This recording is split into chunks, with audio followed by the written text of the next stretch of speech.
ലൂക്ക 19-ാം അധ്യായം 1 മുതൽ 48 വരെയുള്ള വാക്യങ്ങൾ. സക്കേവൂസിന്റെ ഭവനത്തിൽ. യേശു ജെറീക്കോയിൽ പ്രവേശിച്ച് അതിലൂടെ കടന്നു പോവുകയായിരുന്നു. അവിടെ സക്കേവൂസ് എന്നു പേരായൊരു ആളുണ്ടായിരുന്നു. അവൻ ചുങ്കക്കാരിൽ പ്രധാനനും ധനികനുമായിരുന്നു. യേശു ആരെന്ന് കാണാൻ അവൻ ആഗ്രഹിച്ചു. പൊക്കം കുറവായതിനാൽ ജനക്കൂട്ടത്തിൽ നിന്നുകൊണ്ട് അത് സാധ്യമായിരുന്നില്ല.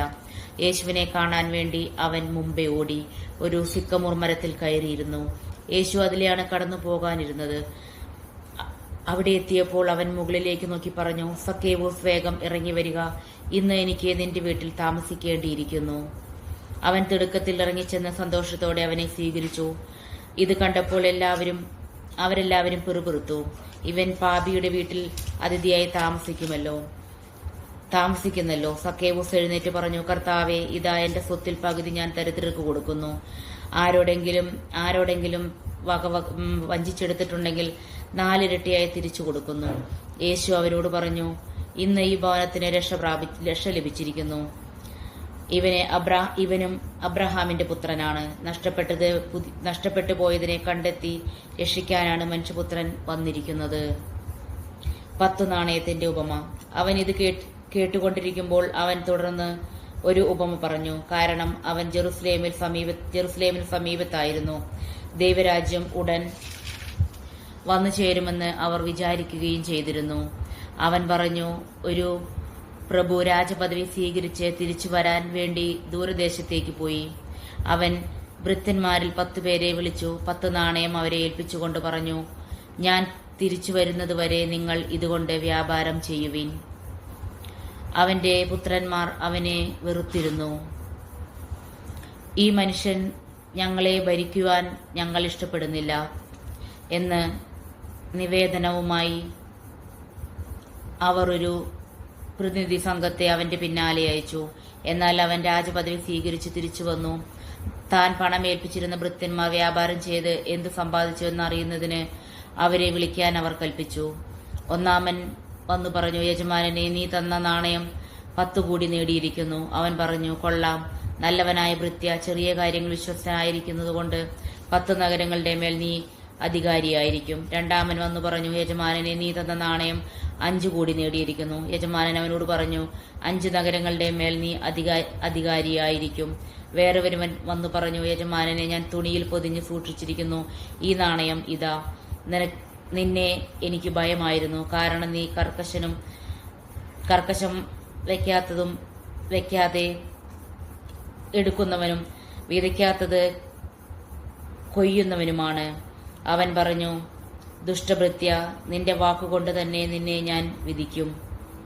ഞാൻ കർക്കശനും വെക്കാത്തത് എടുക്കുന്നവനും വിതയ്ക്കാത്തത് കൊയ്യുന്നവനുമാണെന്ന് നീ അറിഞ്ഞിരിക്കുന്നല്ലോ.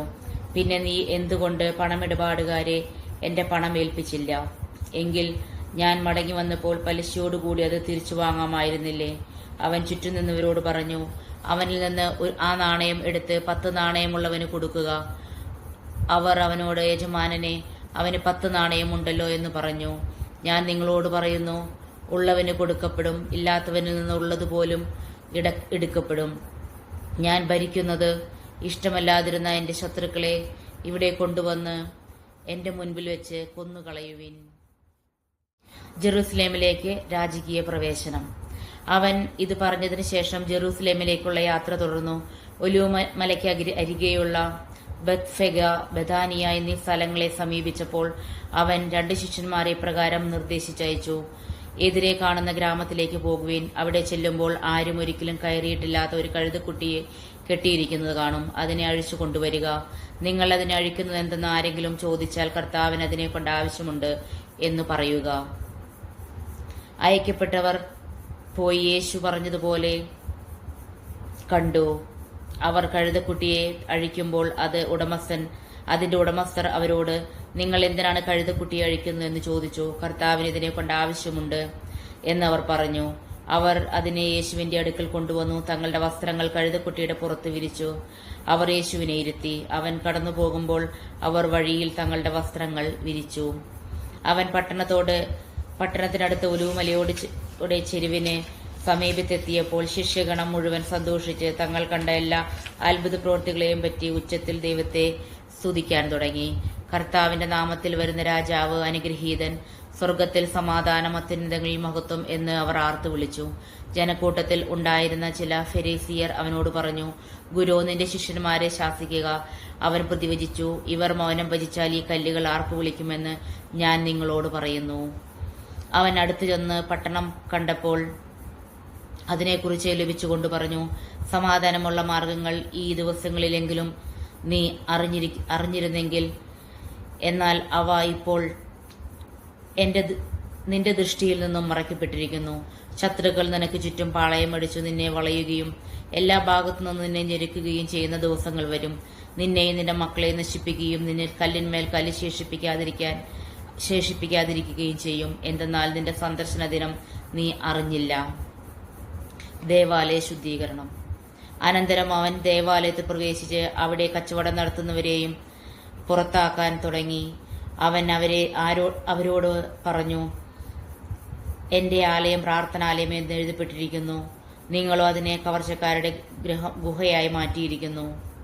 അവൻ ദിവസവും ദേവാലയത്തിൽ പഠിപ്പിച്ചിരുന്നു. പുരോഹിത പ്രമുഖന്മാരും നിയമജ്ഞരും ജനപ്രമാണികളും അവനെ നശിപ്പിക്കാൻ മാർഗം അന്വേഷിച്ചു കൊണ്ടിരുന്നു. എന്നാൽ അവർക്ക് ഒന്നും ചെയ്യാൻ കഴിഞ്ഞില്ല. കാരണം ജനങ്ങളെല്ലാം അവന്റെ വാക്കുകളിൽ മുഴുകി അവനെ വിട്ടുപോകാതെ നിന്നു.